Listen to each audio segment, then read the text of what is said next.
Last 4 years, organizations have a stress test on their way to adapt to change. And because there are factors that are out of their control. And this has a name. It's called organizational resilience.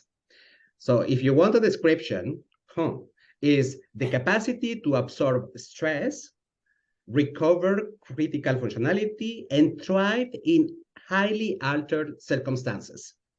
And also, it has become a key indicator of a company's overall health. So how much companies can adapt. Today, my guest is Sarah Kalmeta, and we're going to be talking specifically about how to improve resilience in organizations and be the master of uncertainty. Now, Sarah is mainly known as the pivoter. She is a change and resilience wizard for organizations and individuals. Sarah, I love your nickname, the pivoter. But thank you. I want to know two things. First of all, in your own words, what does it mean to pivot? And I find that there is a little bit of correlation with your personal stories. I don't want to, and I mentioned to you, I don't want to tell your story because I'm going to mess it up because it is amazingly complex and amazingly inspiring. So can you tell me if that the nickname, the pivoter, has to do with your own personal life? And then, of course, what does it mean to pivot in life? Yes, absolutely. Well, Ivan, thank you so much for having me on your podcast today. I think this is a topic that really came to light in recent times, but really resilience is something that we've always needed, right? And what it really is that ability to bounce back. And resilient organizations and resilient people, they don't wallow in self-pity or, oh my gosh, this is so hard. What they do is they have awareness of what's going on around them. They make a decision to move forward despite the environment changing, and they try new pathways. And so to be able to pivot, we have to be open and we have to be aware. But most people go through life with the blinders on, right? They're in a race like a horse. They don't know what's going on to either side, and they're just going straight for the goal. And sometimes that works. Of course, all strategies work, but it may not be the best strategy.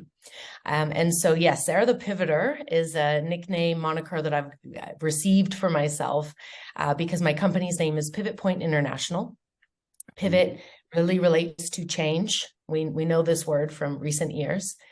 And I got my inspiration from Rosie the Riveter. So she was the iconic World War II image wearing a bandana going like this, right? Inspiring women to come to the workforce. And the riveter part is because they were putting rivets on airplanes to support the war effort. And I've grown up with aviation in my life. I've loved it since I was a little girl. My first 2 words were for star and airplane. So I thought, okay, well, what's going to stick? What's going to help people when they're going through change? What can be the icon for them? And so that's how Sarah the Pivoter was born. And through my own life story, there's been many pivots. And I'm sure for everyone listening out there, you've also had many pivots. And so as I'm speaking, I want you to think about those changes in your life that you've gone through, not just the big ones, right? We know that there's pivots and change that occurs when we change jobs, when we get married, when we get divorced, when there's a birth or a death. All of these things bring in and usher change. But the micro pivots are what are really important. And that's how we build the foundation for the big ones. So I want you to think about all the small changes that take place in your days and your life. And as I'm telling my story, think about how that might apply to your situation. So when I was young, I was a figure skater, and my goal, my horse race, was to go to the Olympics. And I trained. I was there from 5 a.m. till 7:30 a.m. before school. I'd change in the car, get to school, and then after school, go back for another 2-3 hours. I was having, coaching sessions. I was working with a choreographer for my programs on the ice. And in the summer, I was there from 7 a.m. until 6 p.m. every single day, barring the weekend. And so my ambition was, to be the next Tara Lipinski and go to the Olympics at a really young age and make it. And unfortunately, I suffered some extensive knee injuries and some other injuries that required me to make a decision if I would continue with the training and face, double knee surgery at age 13, 14 years old, and obviously impact the rest of my life, or choose to pivot and reapply that energy and focus into another arena. And I had also, my whole life growing up, I thought I would be this figure skater. I would aim for gold. I'd be, going to the Olympics. And then once I would retire in my mid-20s, I would become a figure skating coach. I had it all mapped out. And of course, that did not happen. So I had a conversation with my mom, and while I still love skating, I had slowly started to lose the passion for it. The knees injuries were to the point where 1 week I couldn't even walk, couldn't get out of bed. The pain was too great. And I have quite a high pain tolerance. So for me to not be able to move like that, it meant it was pretty severe. And so I decided, we were moving as a family to Arizona from Chicago. So a lot of ice skating and winter sports in the city of Chicago. But in Arizona, we were moving to Sedona, which is a beautiful place. But the nearest ice rink was 45 minutes away. And the nearest competitive ice rink was 2 hours away. So if I wanted to continue down the track, I would also need to go live by myself and train, be isolated away from my family in order to continue this goal and also face, the knee surgery and things like that, because I was one fall away from just totally destroying my knees. So I made the decision, which was very difficult, to stop skating. And for a while, I didn't really know what to put my energy into. And I mentioned before that I had always loved aviation. And so my mom found this program called the Civil Air Patrol. It's an auxiliary Air Force type of program where when you're in high school, you'll go once a week after school for a few hours, and you'll learn about aviation, search and rescue, how to fly. You will also then, you wear a uniform and you learn all the same discipline that you would learn if you were joining the military. So obviously the intention there is to join the Air Force afterwards. And I did this program throughout my high school years. I loved it. We got to go to the air base, Luke Air Force Base down in Tucson. I got to go in a G-force simulator, so all of a sudden now my new goal was to be a fighter pilot. And this is what I wanted to do. I really enjoyed flying, but if I'm honest, I get a bit bored after 15, 20 minutes, and looking at the scenery from above. It's great, it's exciting. But I look to people to my left and my right who would literally eat ramen every day just to save up an extra $60 for the end of the month to fly for 1 more hour. I didn't have that same level. So I thought, the career path of a pilot and this type of lifestyle is not for me. But if I'm a fighter pilot, that's adrenaline, that's exciting, that's what I'll go for. So I received my second lieutenant in the Civil Air Patrol program and had a full ride scholarship to Embry-Riddle Aeronautical University in exchange for being with the military, the Air Force, for 11 years to get a flight slot. However, I did receive some advice because my eyesight was not great. I have had LASIK surgery since then. But because of that, I was, essentially told, which I completely understand, if it was me and another candidate and we were exactly even in every category, but they had perfect eyesight, they would get chosen over me because there's less investment and there's less risk after having a surgery, right? And so I again thought and weighed my pros and cons. Well, I don't really want to give 11 years if I don't get the fighter slot, if that chance is reduced. And an A-10 is cool, a C-130 is super cool as well. But again, my flying passion was not there. So I decided to still go to Embry-Riddle, again, my next pivot, and I chose an aviation business degree. And I chose this for the purpose of understanding business, but being able to be around the airplanes in the aviation industry.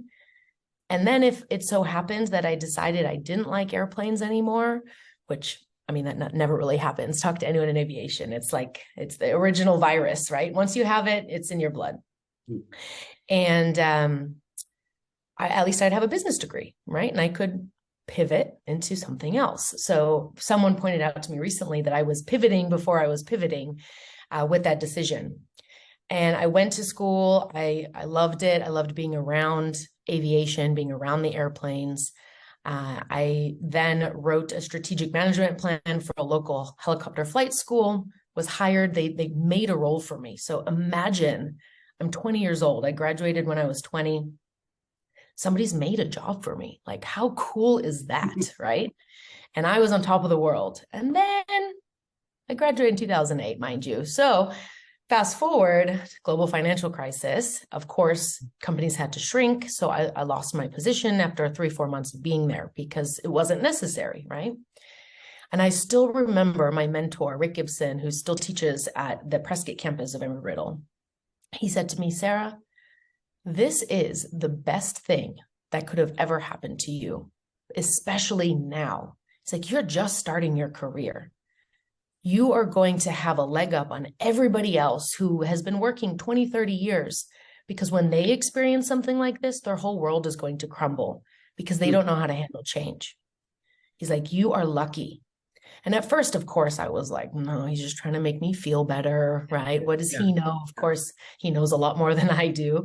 And, I still remembered that though, because in the beginning, it was this awful feeling like I failed, like I would never do anything great again. And it was over, who would hire me because this embarrassing thing happened. And of course, looking back, that's absolutely absurd and ridiculous, right? But that's how I felt. And, it was like up high and then down low. So it's that extreme. Most people live in the extremes of really, really good or really, really bad. And we're constantly just cycling between the two, right? So I then found a job with an aircraft management company based in Los Angeles. They hired me because I had the language capability. I studied Mandarin as a minor in school. And they had aircraft in Singapore and Hong Kong. So I went for the interview, thought it was cool, had never heard about business aviation, corporate aviation, private jets before, which is interesting because I went to an aeronautical school. But the industry represents 1% of all of aviation. So there's less opportunity, right? It's not like the Boeings or the Airbus or the United that can come to a school fair and hire hundreds of people. And so even though there was an FBO, a fixed-based operator on the field, and I saw these smaller airplanes coming in and out, it never occurred to me that there was this whole ecosystem, this whole world in that space. And this now I had the door in. And since then, that was 15 years ago. And I've been in the industry ever since. I've worked primarily for aircraft management companies. I got sent to Singapore, where I was able to help open up the office and train the team because of that language capability. I decided I loved Asia and stayed. So I was in Asia for 13 years. After Singapore, I was in mainland China for a year and a half, and then I went to Hong Kong for about 10 years. Now I'm back in the US. I'm in Austin, Texas. And that was the next pivot, the big pivot, because I came here for a 2-month trip to visit family. Hong Kong had a 3-week hotel quarantine that you had to pay for last year. And so I thought, if I'm going to go visit people, it needs to be like for a significant period of time. But then while I was here, Hong Kong shut the border from the US and 7 other countries. I remember that. And so, yeah. And so it was this weird sensation. It was very, I don't even know what word to use. It was very surreal, because I was on this adventure, on this trip that then turned into just my life. And I decided, instead of spending 6 weeks of my life in a hotel versus 6 weeks of traveling, I mean, the cost was $10,000 to get back to Hong Kong. So I did the math and thought, okay, 6 weeks in a hotel, 10 grand, or more like 6 months of traveling and enjoying the world, right? And so I chose the latter. 6 months extended into, a 14-month living out of 2 suitcases operation, traveling all around the US. I went to Australia and Mexico and had a great time. I was pivoting all over the place, right? Really living up to my name, showing people how you could, change and live life this way. And I fell in love with Austin in the process. I came here a couple times, met a really great group of people, and felt that energy of Hong Kong, but yet not the hectic underlying energy that never sleeps, right? Hong Kong is Asia's New York City. It's probably New York City on steroids in terms of how fast it moves, right? And I realized that this was a great landing spot. And so I chose to come here. We moved a couple months ago, and this is now the new home base. Sarah, let me recap if we have lost some people about Sure. the true story. So we have ice skate, we have aviation, we have the fact that you have been moving around the world. And it seems to me so that the description of what your story, it is of someone who is open to change, and that despite the fact that you may have in the road of your focus of that moment, you have been able to accept, which is, by the way, one of the hardest things ever, because we are formatted by society, our parents, about, hey, you do engineering, you go for it, you finish, eh? So to accept and move on and do the best that you can with the opportunities, but given the fact that you are open to size the opportunities, you find new things that for you to have an exceptional life. Because if you had focus on one path, you just have like what we call a standard life, and sometimes regrets instead of putting the bar up there and say, what can I do given the current situation? Now, the part that is quite interesting is that, and it's almost contradicting with our society, is that we are always told, build the mindset to get things done. So go into that direction, be the best ice skater, be the next Olympic gold medal. And from the other side, there is a huge wealth of opportunity into the pivoting area, because then you are more accepting of opportunities and you can size them in a better way. And by the way, that produces in our brain certain endorphins that make us happier to have an exceptional life, because we are open to discovery. We are not set up with rules that are going to make us like fully upset with emotions because things didn't go the right way. So how do we balance between this story about, hey, build your mindset and be focused and be a pivoter? How can we do that? That's a great question. And I love that you just used the word discovery, because I used to run a program in Asia called ASBA Discovery. It was for the Asian Business Aviation Association. And it was helping people of all ages. We were going into like primary school all the way to postgraduate, discover careers in aviation and the opportunities and possibilities that exist. And now in my own business, one of the offers that I have is called the Discovery Experience.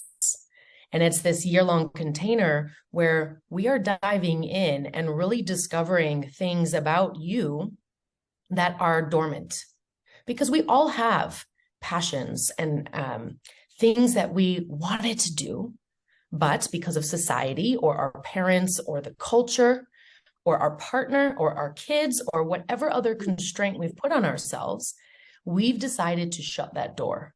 We decided we didn't have what it took, and we decided to go and play safe, right? Let me just stick to what I know. And so there's a pro and con to both, right? To being a pivoter and always open to change, you have to really be disciplined with your focus.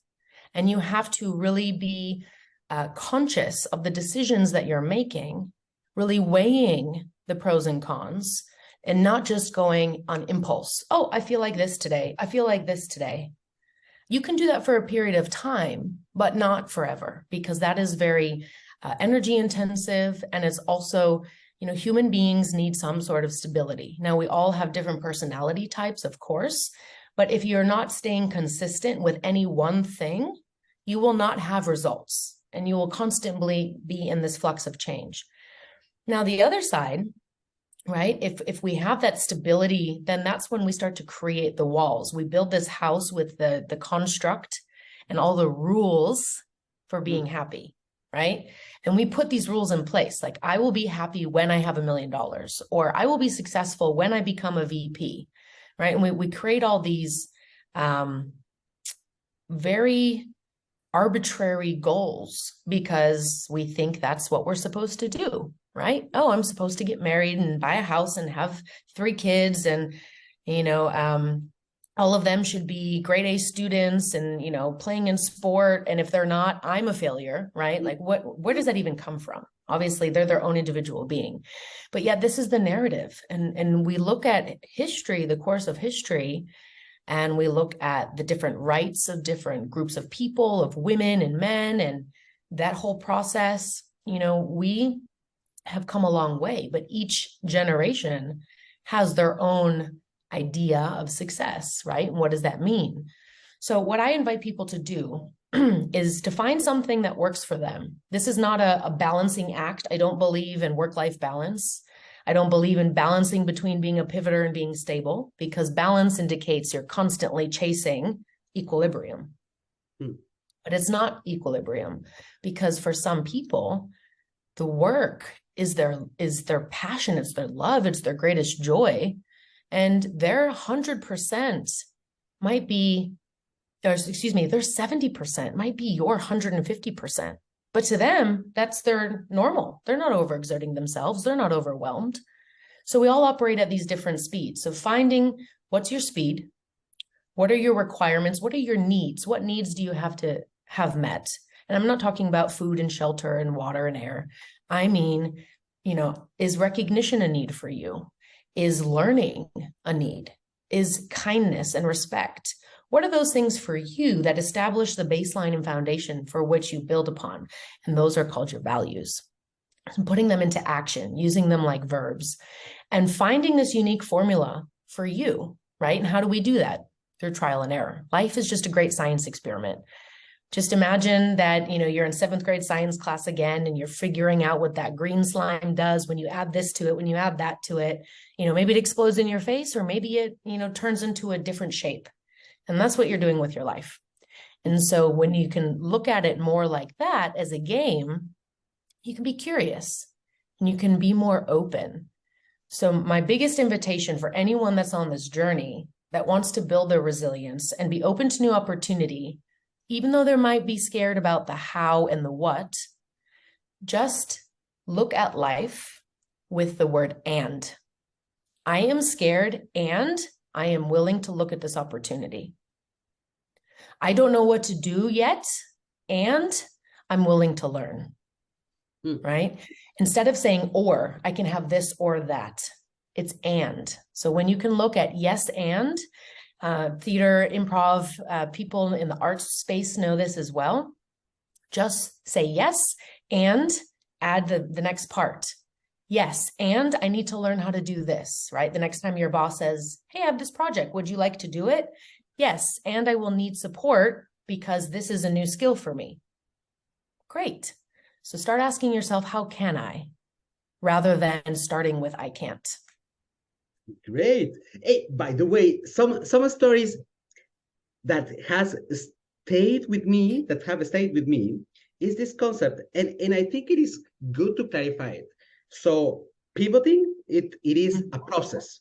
So it is a structured, systematic process that needs discipline. And that I'm stealing exactly your words, because there is so much confusion that, yes, because I'm trying new things, it is something like going with the flow. No, it's not going with the flow. It's the opposite. You need to be in control. That's number one. The number two thing is about this concept of constant iteration. So how do you call it? Like finding your needs and going and trying, validating with data if that was the good thing, and do constant iteration so that you can every time learn a new thing, because you cannot have self-awareness by just thinking alone in front of Netflix. You have to, sorry, I have to use the Netflix story. but you need to be able to experiment, to have a control environment where you are experimenting and validating with data if this is really what we want, because neither you or me, we have got to the stage where we are today without doing 100 mistakes or maybe 1,000, right? Yeah. It's all about learning and putting into practice. You know, a lot of us stay up here. We're very cerebral. We intellectualize Yeah. concepts, but we need to take action. When we take action, we learn. We learn, yes, I like this. No, I don't. How can I be better? Right. And so looking back, you know, it's not about shaming what you've done in the past or saying, oh, I did the wrong thing because I wasn't open or this. It's you've done great up until this point because you're here, you're still alive, right? You've got all these things going for you. Look at the things that are going right. How can we do it better, right? It's a layered process. And so every time we learn something, we add, you know, we go to the next level. Think like a video game, right? Level 1 is pretty easy. You can kill the boss like one hit with the sword or one shot with the gun, right? Whatever game you're playing. And it's like, cool, I'm level 2 now. Now all of a sudden you get to level kind of 8 or 9 and you're going, hey, this is a lot harder. I need to be more strategic. I need to, you know, have some tools with me and have extra resources. And I need to coordinate with other people because I can't do it on my own. It's the same thing in life, right? You might have learned a concept 20 years ago when you did your business or your management degree, right? Guess what? The world has changed in 20 years.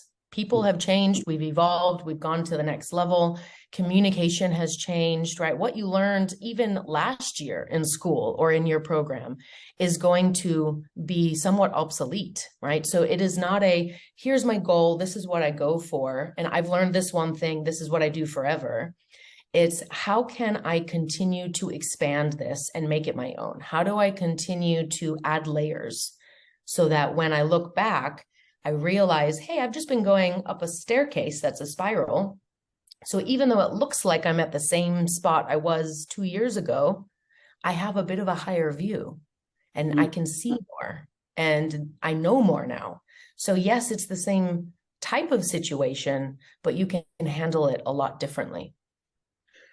Now, I want to get back to the core of the of our discussion. So we have been talking about the individual, but in organizations, it's almost like an individual. They have certain characteristics, certain personality. We call it culture. We have behaviors that we do. So, and regarding organizations, so we went through a phase that has been quite critical for many organizations, especially during the times of COVID, and where they needed to be to adapt quickly to change. Business models have been changing. New skills had to be taken because, and we are not out of that because we also noticed that there was a lot of mistakes that were done in the past, especially regarding how leaders in organizations are able to empathize. That was more visible during the COVID times because you were in remote mode and you weren't used to empathize already in the office. How can you empathize through Zoom? So we have discovered that a can full of worms. We have organizations needed to adapt. Do you have, with the experience that you have got with organizations around the world, do you have examples where organizations fail to adapt to unexpected situations?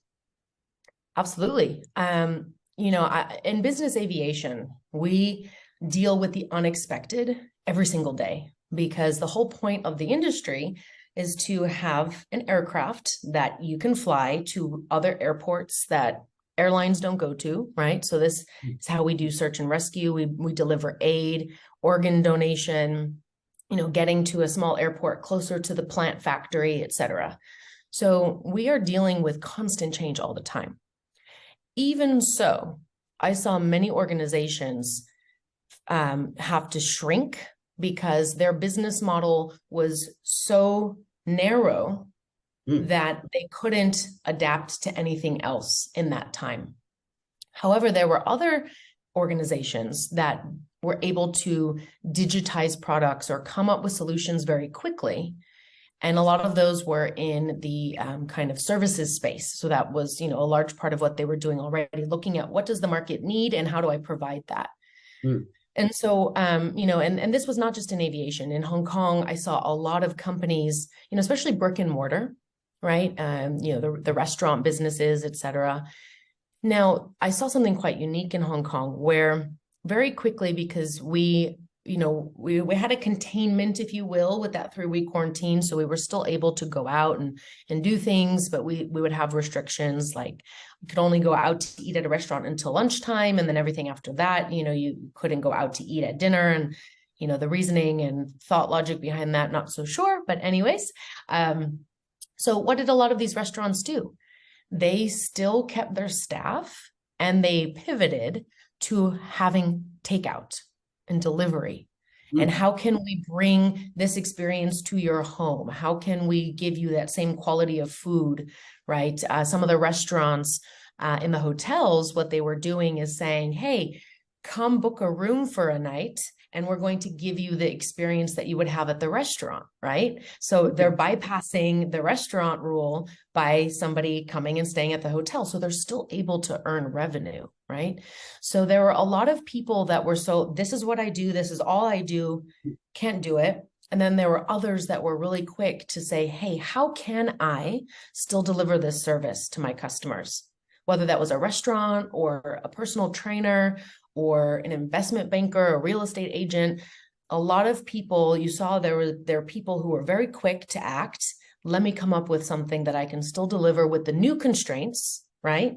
And then there were the other people who were going, oh my God, all these constraints, I can't do my job now. It's not going to work. And they were unwilling to accept the circumstances that they were being given. And they stuck to this is what it needs to look like in this box. And if it's not in that box, I can't do it. So challenging yourself again, how can I, even when the environment changes, because guess what? It changes all the time. I mean, the sun comes up, it goes down. We have different seasons, we have different weather, but we don't sit, inside and go, oh my God, it's raining, I can't go outside. We take an umbrella, right? We find a tool that helps us not get as wet as if we didn't have it. And we go about our day. Now, of course, there might be some, oh, I don't want it to rain, but it's not the end of the world. And, and the whole world doesn't come to a grinding halt because of it. So finding for yourself, what are the things that you think you need in order to succeed as an organization? And what are the things that you haven't considered? Now, it's really hard to do that when you're in it, when you're in the thick of all of these things. So bringing in different team members from different departments, having regular brainstorming situations about change and what are some opportunities. It's not, let me set my goal in January and we work towards it until December. It's every month checking in, having those regular touch points. Are we still on track? Is there new information? What are the things that we're missing? What are our competitors doing? And from there, you're building a resilient workforce because you're teaching people how to be open to that change and how to work with different constraints rather than this is what we do and that's it and just do as I say, right? Sarah, I love your example because it allows us also to discuss about something that where a lot of leaders do an exercise of oversimplification. They think that, okay, the solution is innovation. I mean, they can decide that your story about the restaurants linking together with the hotels, that was innovation. But it is not. It is about adaptability. That means that when there is a case of extreme change, people are overstressed. There is a lot of uncertainty. Then they get stressed, and it's very tough to generate good ideas while you are under stress if they haven't been prepared for this adaptability. That's why I like the fact that you mentioned that it's not a one-off exercise, like where we brainstorm together during one day and we will come up with this idea. Is that this recurrent exercise that we do together, where we don't overstress in order to come up with a solution. So the idea of adaptability and preparing the workforce for change is more important is super important in order to be innovative. It cannot come just out of the blue. Yes. Then and in fact, I remember that I read some story that there are three things that organizations need in order to get stuff done at work. So they need to have people prepared for when things go normal, like organizational routines that they do in a day-to-day basis.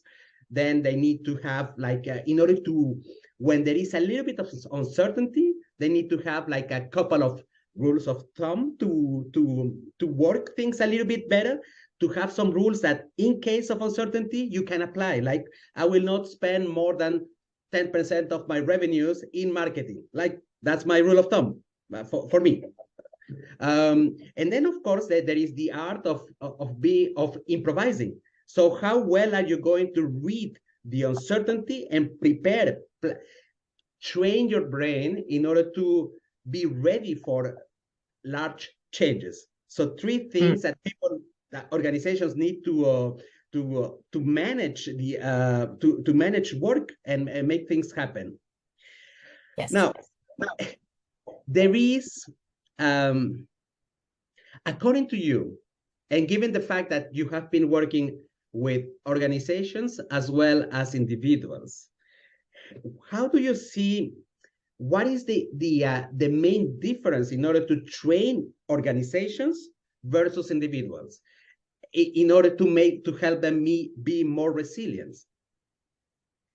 So with an organization, you're dealing with more than one person, right? And managing one person versus managing a team is extremely different.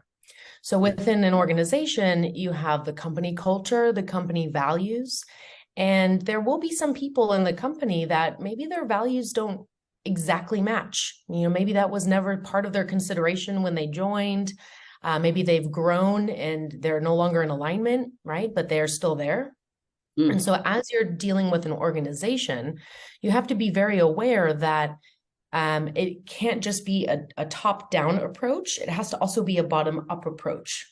How are you going to get the buy-in of all of your employees? What is the common message? What is the one thing that you are going to get everyone to agree to? And if they're not going to agree to that and be part of the culture change, are you willing to let go of them? Because they may be or may have been a star player or someone that's brought in revenue.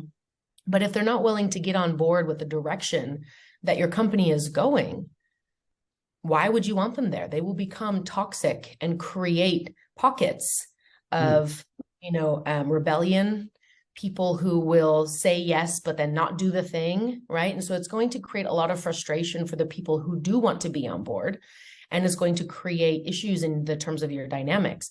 It would be like saying, I want to go, forward in my boat, but I've got 5 people rowing backwards and their oars are hitting everybody else's oars. And now we're not going anywhere. We're kind of just in one spot. There's damage and there's, people are yelling at each other. You would never do that, right? In a physical aspect, you would never have 5 people going the opposite direction, directly impacting the rest of, where you're trying to go as a team. But it's a little bit more insidious and ethereal when we're looking at it from a culture perspective, because you can't touch it, right? It's like the mind. We can touch our brain, but we can't touch the mind. So it can be hard to grasp sometimes. But really getting clear on your message and getting clear about the fact that if people are not on board, that's okay. But then that maybe means that there's no space for you here. So being, I don't want to say the word strict, but being, knowing where your bottom line is and knowing your values and adhering to them. Because what often happens in culture change is companies violate their own values in order to try to keep everybody happy. But they're keeping people happy at the expense of where they need to be going. And so in the end, it can cause more damage because maybe you don't adapt the organization enough and you end up having to still lay off a significant portion of your workforce, maybe more, because you weren't able to adapt and go into an area that would have allowed those people to keep their jobs, but in a different capacity, right? So as an individual, there's still resistance. Even when we choose that we want to change, it's scary. right? I don't know what's going to happen when I do that new thing. And we have a lot of primitive body functions and things to keep us safe, right? I know how it is to work in this environment. So even though I don't really like it and it's stressful, it's safer to my brain in my system to stay here than it is to go and get a new job, because I don't know who works at that job. What if the boss is worse than the one I have now? What if I don't like the job? What if they don't like me? I can't do it. And so we have all these what ifs come in. We should also look at the what if I love my new boss? What if I do a great job? What if I learn more? So somewhere in the middle is reality, right? And at the end of the day, if you can commit to doing your best, no matter what it is that you're doing, if you're washing the dishes, if you're sending an email to the client, if you're going to a meeting, can you show up as your best self, put your best foot forward? And if the answer is yes, go try the new thing. If the answer is no, then maybe you need to spend some more time with yourself about why you're not willing to do those things. And in that process of self-discovery, you start to uncover what are the unconscious behaviors that are driving the person, what are the stories that they're holding, right? So I use a framework called Answer Intelligence. And this is something I know you're familiar with as well, but allowing people to have the positive inquiry, asking powerful questions, but being able to answer them as well, right? Because as you're guiding someone through a coaching process or a consulting process, getting them to the next level, you need to also help them understand their own answers and in different contexts, because different people learn different ways. And we need to make sure that we're well-rounded, right? We get all the perspectives, not just this one, because then that's how we create silos. So what is fascinating is that from one side, we have the natural resistance of the individual. So we all are a little bit resistant to change because our brain is formatted. So it's a biological protection mechanism that we have in our brain. We have that. So how can we, going with your hypothesis that if people do not follow, then they might not be part of the culture. So what could be the trigger in order to decide we have done enough to explain the change so that this natural resistance is lower? So what could be the trigger to decide you're part of it or you're not part of it? There needs to be something, a rule of thumb in order to decide what is the trigger. Yeah, I think that's going to really determine, that's a great question, be determined by the company. What is their bottom line? What are they trying to achieve? How many meetings will they hold before they decide that, okay, now we're taking action. It's no longer talking about it, but we're actually moving forward with this process. The most important thing to do in the beginning is to explain why, right? Simon Sinek, start with why. Why is this important? Why is this the decision the company has chosen? Why is it impactful for the people in the business? How does it affect them? Because if they don't understand this, they'll come up with all sorts of stories. Oh, they're bringing in new technology to be more efficient, but then that means that 70% of my job goes away. They're going to get rid of me. I'm being replaced by technology, right? Or I don't understand how this impacts me. Why should I do it? Why should I change what I've been doing for 10 years because the company now decides they want to do this new thing, right? And so understanding the history of the organization is very important in this process as well. If the company has previously gone through culture change that maybe did not last or did not have the impact they intended, because then you're going to get the veterans who go, oh, it's the flavor of the month, just wait it out and it'll be over, right? So we get this permafrost layer where people just kind of go, yeah, okay, well, let's see what comes next month. So again, it's about consistency. So what's your why? What are the values you're going to adhere to? How does it impact the people in the organization? Why should they do it? How does it benefit them and their job, their lifestyle? And then from there, what are the repercussions if this is not adhered to? right? Mm.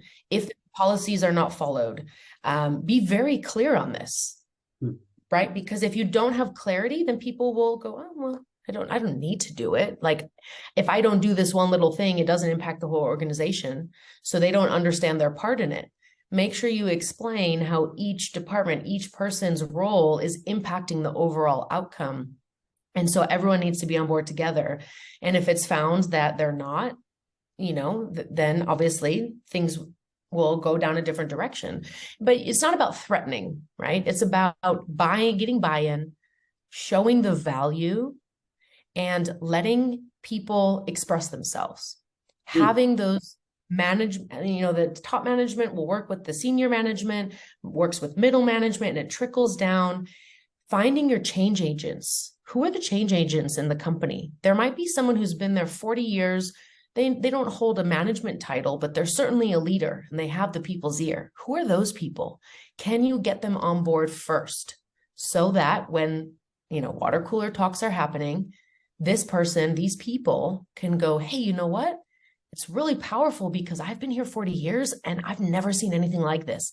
I think it's a good idea. Now, all of a sudden, people are going to go, oh, yeah, maybe I'll try it, right? So it's about showing people that value and leading them with a desire, right? What is it? How is this going to benefit them? We want to lead with the carrot, not the stick. And we also don't want it to be a carrot that's never reached, so positively reinforcing along the process, breaking it down into bite-sized pieces that people can understand. Because as an organization, you've got a lot that's going on and a lot of dynamics, a lot of things that are going to be moving and changing throughout the process.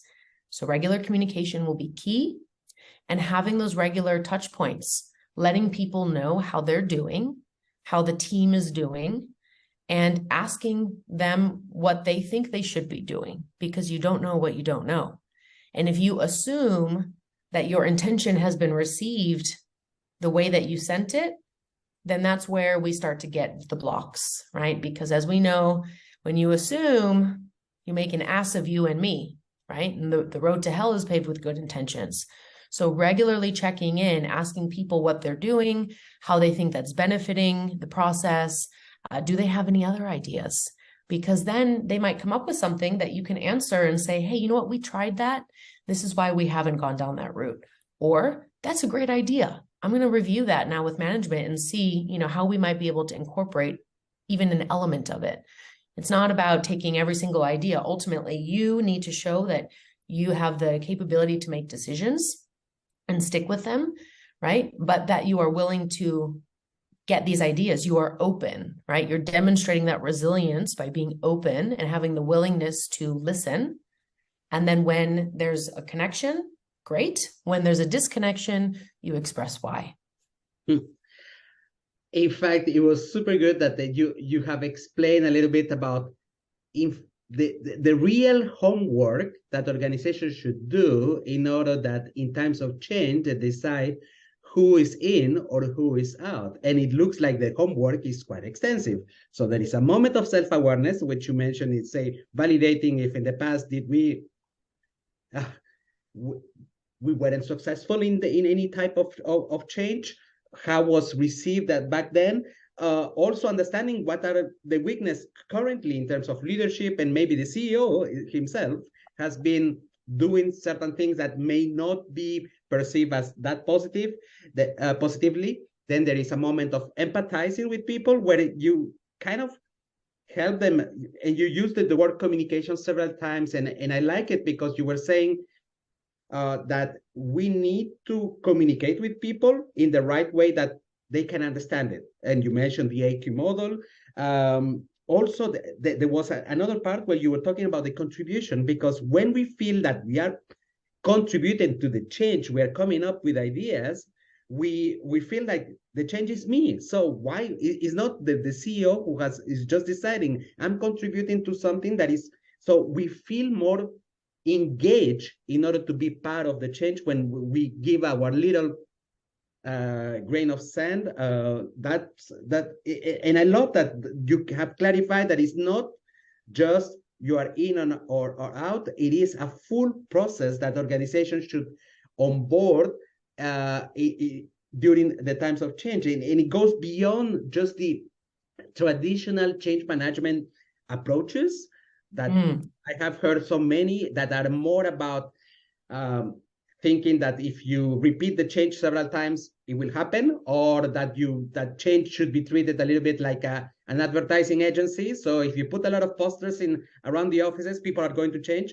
No, it's rather the opposite. The same thing that happens that when we watch TV and we see publicity, we change, or we go to the toilet and come back when the film is coming back. So that's happening also in organizations. We know when we are feeling manipulated through advertising for change. So, but it needs to be more a psychology-based approach in order to drive this change. I love it that you have mentioned so many tools.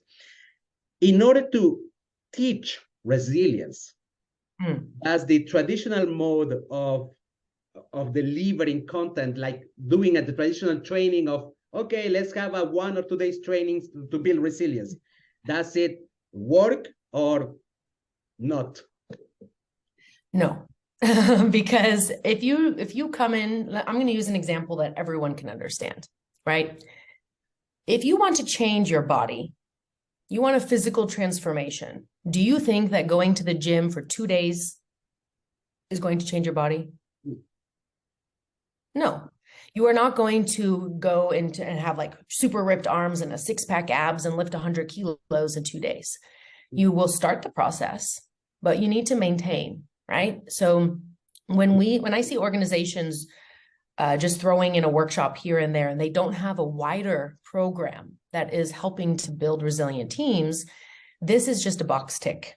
It's something to feel good, show, oh, look what we're doing for you. But then you, again, have this middle level of management who doesn't really buy in, who doesn't embody, who doesn't put it into practice. And so nothing changes, right? People might get inspiration and hope the first time. Then the next time it comes around, they're going to go, well, what's the point of this? Nothing's changing at work. You still got this, a-hole in this position who's, not doing anything different. And so why should I do it differently, right? And we start to kind of battle these mindsets. So it's really about building the mindset and having it as a core value that the people you employ are open to new possibility and are making this part of their everyday being, right? How they're showing up at work. So this means that you need to have the managers do that. And so in order to get more resilient, you want to be connected, right? Having strong, positive relationships at work, within the team, between different departments, between the management group and the regular employees, having different communities within the organization. This is a sign of a really healthy organization because people build bonds and they're more willing to help each other, right? So we want to make sure we have good communities within the organization. Every day should be meaningful, right? One of the most powerful practices that I coach my individual clients on is to choose one thing that they will accomplish that day. They are going to accomplish this one task. And if they make the task too big that has 20, we break it down. One thing, maybe it's sending that email to the client in response that they've been waiting for 3 days, or maybe it's finishing the proposal, right? Or finishing the financial part of the proposal, really breaking it down, because then you get to celebrate the accomplishment and it feels meaningful. It's not just being a desk warrior responding to emails and text messages all day. You've actually accomplished something, right? And so as an organization, what's the one thing that you're going to, as a team, accomplish that day? What's that bigger goal you're all working towards that each of you can contribute towards? What's one thing in your individual work task list that you can get done that day and feel proud of, right? Celebrating those wins. Think of it like a football game, right? If you don't celebrate the goal, then you're just going to get tired before the end of the game. Indeed. But every time you get a goal, what do people do? They have a dance, they run around the field, they're screaming, right? And the fans are cheering them. So in an organization's case, the manager And the rest of the team are those fans. Like, celebrate those wins. At the end of the day, get everyone together in a huddle like, hey, what did we accomplish today? Let's celebrate what went well, because that's releasing dopamine. And dopamine is the chemical, the neurotransmitter in our brain that is responsible for focus and drive and motivation. So before they even accomplish the next thing, when they think about it, some dopamine is released, which helps them to focus and go towards that action. So you want to constantly positively reinforce. Learning from experience is really powerful. Organization, regular review and quality assessment checks of their process, of their client interactions, whether it was good or negative. They learn from the process. Where can we improve? What worked well in this situation? And in the negative situations, there's still something that went well, but where could we improve so that that incident or that issue, that negative client experience doesn't take place again? And you create this learning culture, right? It's not about you did it wrong, like I'm going to punish you. It's how can we be more aware? Because maybe we don't have enough people. Maybe our system needs to be upgraded. Maybe we have two different technology systems in the company that aren't communicating properly, and that's contributing to the error, right? So it's just about working together to solve the issue and find those new opportunities that are lying there. And taking care of yourself. I mean, this is the number one thing. You cannot assist others when you don't have your own oxygen mask on, right? I work in aviation. Yeah. What do they tell you on an airplane? They tell you to put your oxygen mask on first before you assist others. And then they usually make some joke, choose one child that you love more and put it onto that, right? But at the end of the day, imagine that flight attendant didn't have oxygen and she's running around trying to help everyone else that needs assistance. He or she is going to pass out at some point from lack of air. And so that's the same thing for you. Remember, your health comes first. And some organizations may not like to hear this. However, the fact of the matter is, if you're not healthy and you're not mentally healthy, you are going to be either absent from work physically or you'll have presenteeism, which means you're there in body, but you're not really contributing. Mm. And so it's much healthier for you to take a mental health day, for you to say no, establish healthy boundaries, and take care of yourself first. Because at the end of the day, you are one person in a machine, and that organization will replace you. Right? We don't like to think that way because we want to create communities and cultures. But if I got hit by a bus, hopefully that doesn't happen. But if that happens, life will go on. Business will still run. Things will still take place. Someone will eventually learn and take your role. Of course, there will be some adjustment. But if you cannot operate at your capacity, what's going to happen? You're going to go home. You're going to be angry with your family. You're not going to be present with them. You'll start getting health problems. And then the situation is much harder to change, right? Once you have the heart attack, your health is compromised for the rest of your life. Mm. And so once the organization experiences the heart attack, it's much more difficult to get back into a resilient phase, a healthy, strong phase. So before the heart attack occurs, what are you doing to take care of your employees? How are you making sure that they're physically, mentally, emotionally, spiritually, cognitively taken care of?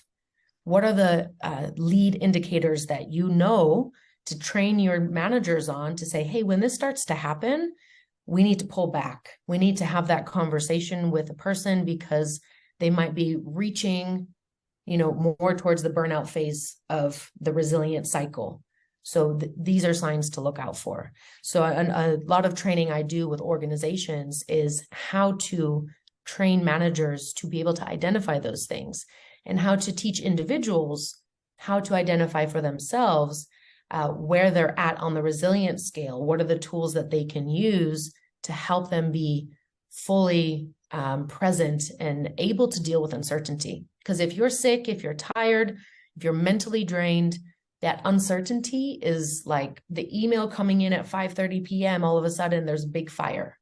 And all it is an email with someone saying thank you. But you just saw the number pop up and you go, oh my God, the world's ending. One more email to respond to, right? And we've all been there. We've all been there. So how can you take better care of yourself? How can you take better care of your employees?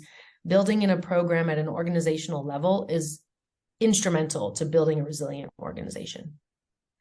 So the answer to the question, is traditional training working for building resilience? The answer is no, because we have said that giving knowledge like definitions, I mean, we are taking the definitions, but we are not going to anywhere with just definitions.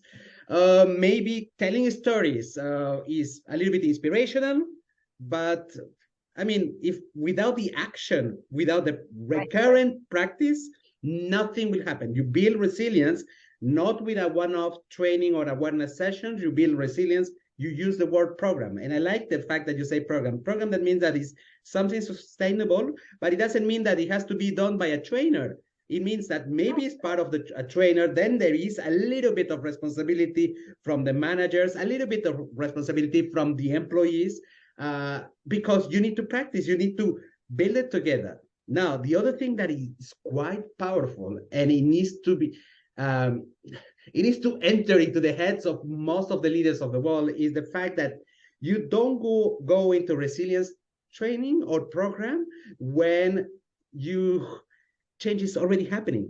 You need to prepare it, because your well-being, your mental, emotional well-being needs to be prepared way before.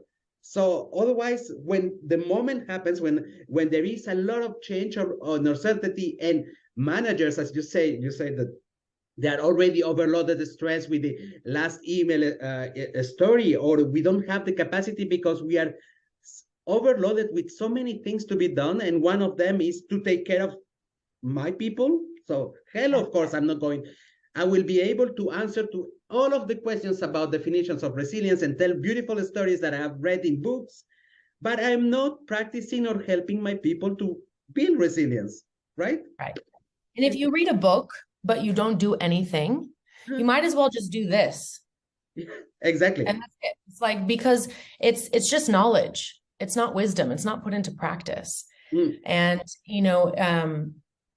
we need to take our own responsibility and be accountable for our own actions, right? So even if your organization, if you're listening to this and you're thinking, God, my organization is behind the curve, they're not willing to do this, don't abdicate the responsibility to them, because you are responsible for yourself. What can you do for yourself to build your own resilience? Because what you do is going to impact those around you. The people around you are all of a sudden going to go, hey, Ivan, you look younger. What have you been doing? Right? Oh, well, I've been meditating. I've been sleeping. I've been taking care of myself, going to the gym again. It doesn't take a lot. And what I like to remind people is, when we talk about resilience and change and mastering uncertainty, a lot of people are thinking about the really big things, right? I want you to focus on the one small thing that you can commit to consistently and say, I am doing this every day. I choose this one thing to do every day. Do it every day for 30 days and see how you feel, right? Test it out. Maybe that tool is not the best for you. Maybe it helps incrementally. Maybe it helps exponentially. But you will not really know until you go for 30, 60, 90 days. 90 days is the sweet spot, because we, think about a body transformation. Again, it takes physical activity. It takes mindset to go to the gym, to eat differently, right? To not have the candy or the alcohol during this period. And you start to feel different. And all of a sudden, if you just go, oh, I'm doing it for 90 days and that's it. Guess what? Those results don't last. If you choose to be the person who goes to the gym for health, then you're going to the gym every other day or every day, whatever you decide, right? So it's the same thing. Those rocket ships, when SpaceX is launching, if there's 1 degree off in their trajectory, they might not even get through the stratosphere and go up into space. It might explode, right? It is crucial to be on target. So when we're looking at change, that 1 degree, we're not going to go this way anymore. We're going to go way off into the other direction, because over time, we have exponential growth, right? For you finance buffs out there, 1% every day is 37x by the end of the year. Absolutely. So you might think that one thing doesn't do anything, but if you do it consistently, it does a lot more than you trying to do 10 things one time. And what I like is that our brain, in the same way that believes and whatever we believe about ourselves, like women are not made for certain jobs, or our beliefs about am I capable of doing something, it has been formatted by society, parents, or whatsoever. So the same trick can be used, and this consistency of repetition makes that we create reflexes inside of our brain, and then it is stored that without thinking, we are doing certain behaviors. So Yes. repetition of the small little steps are going to make it that your brain will activate it whenever it's necessary. So if it is about reinforcing behaviors of believing in yourself, or trying new things every day, if you do these small changes, then when things happen, it will come automatically without reflection, like driving a car without even thinking from the office to home. Sarah. So what you just mentioned, Ivan, if I may, that's called changing your worldview. Yeah. Right. And you're starting. So people think success is an end point. Health is an end point, right? I have to do all these things so that I can, have this result, and then I will be healthy, and then I will be successful, or whatever it is. It's the wrong order of operations. They're thinking I have to do, have, be. It should be the other way around. Be, do, have. When I am being successful, then I am doing this action, then I will have the result that I'm seeking. So starting from the being, like if you're an Olympic medalist, you are being the winner. So you are doing the actions, you are disciplined enough to go and wake up at 5 a.m. and go do your laps and go do the weight training and, go work with the breathwork instructor to improve your lung capacity. So you are doing all those things because you are being that Olympic gold medal mindset. And then because of that, you have the gold medal. Yep. Right? So what do you want to be? If you want to be healthy, if you want to be successful, if you want, whatever that is, start from that. Because when you change your frame of where you're beginning, then the actions become really clear. Right? But if you think that you will only be successful once you have a certain result, you're just doing the wrong order of operations. And that's why you're constantly chasing the carrot. And so once you change your worldview, then it becomes very easy to operate from the new frame. Sarah, this last bit of part, I was thinking exactly the same, and for organizations. So it is the way organizations should. So if you want an organization to be the number one, I don't know, in the United States or in Switzerland, you have to make that everybody has already that mindset. All of the people in that mindset in organization is called culture.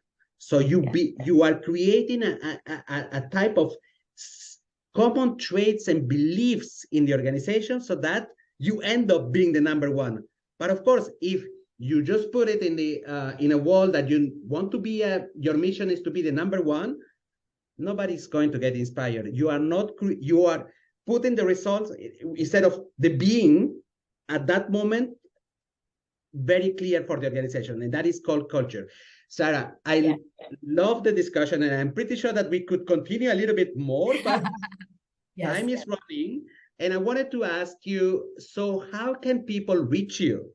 So what is the best way to get in touch with you and have even more discussions about pivoting in life, building resilience, dealing with change as an organization or as an individual? Well, thank you, Ivan. So people can find me on the social media platforms, LinkedIn, Facebook, Instagram. You can search Sarah the Pivoter, and you'll be able to find me. My full name is Sarah Kalmeta, Kalmeta. And you can send me a message there. We can connect. I can tell you a little bit more about how I work with individuals or organizations to manage and master uncertainty, building resilience. That's the core of my business. I do high performance consulting and coaching for professionals that want to achieve more and stress less. So if that sounds like something that you've been aiming towards, send me a message. We can certainly have a conversation.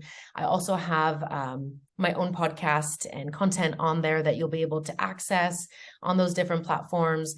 You can also go to my website, sarahkalmeta.com, and from there, schedule a 20-minute discovery call, and we'll begin your pivot. Sarah, I'm going to put especially your website I'm going to put your website below the this video. Thank you very much for your time. It was lovely to speak to you. Really, I love it. Thank you, Sarah. My pleasure. Thank you for having me, Ivan.